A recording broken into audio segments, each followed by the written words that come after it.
is all about perception, employee motivation, and global leadership.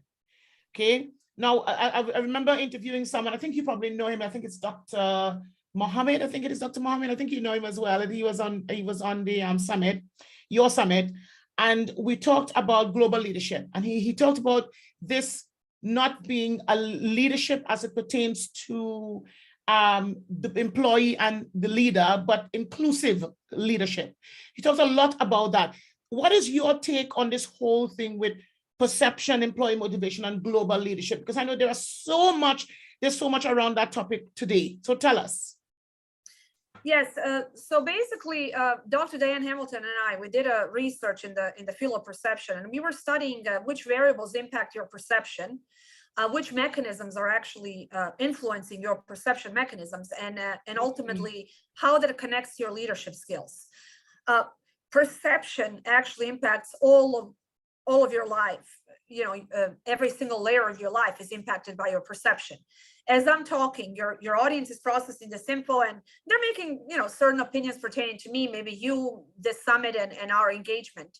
The same way we interact with our loved ones, with our spouses, with our significant others, with our children, relatives. That's also when we're interacting in a business world, when we interact with people, our perception plays such an important role. So Dr. Diane Hamilton and we realized that we are actually processing information quite a bit differently.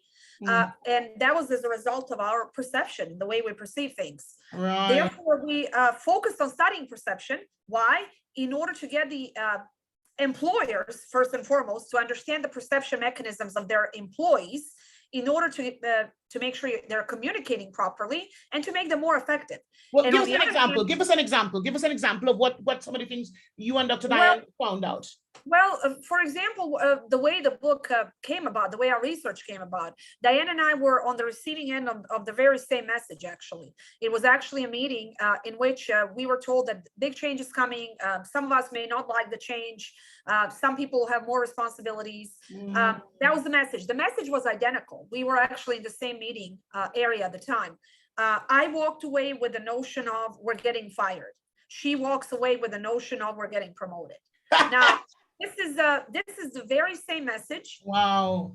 Two women, I mean, no one's identical, but two women, educated, highly educated women working in the same field, hearing the same message, hearing something so vastly different. Wow. We started teasing each other. A lot of times I would say, well, Diane is more of an optimist, I'm more of a pessimist, which shared a little bit of my life experiences. Life had kind of taught me, you know, things are not always wonderful, right? Yes, yes. But I was always prepared for the worst.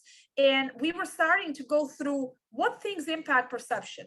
So it is your, emotional intelligence, your regular intelligence, your gender, your curiosity, your culture, so many things that are impacting your perception. And why it matters?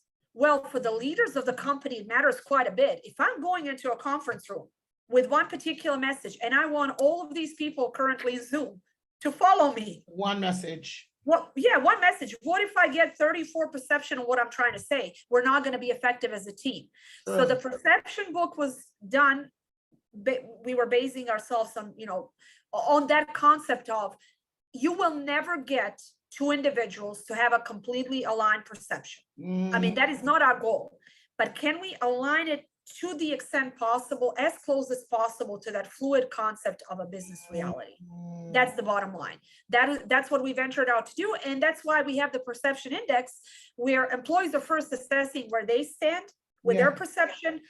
We work with many companies that are distributing that index to their employees. And the goal is to polish your perception. Right. And also this can help you in your personal life. Because how many times were we talking to our significant other and we walk out of that kitchen not talking to each other? A lot of times it's not necessarily everything that was said, it's how we interpreted what was being said. Indeed, indeed, indeed.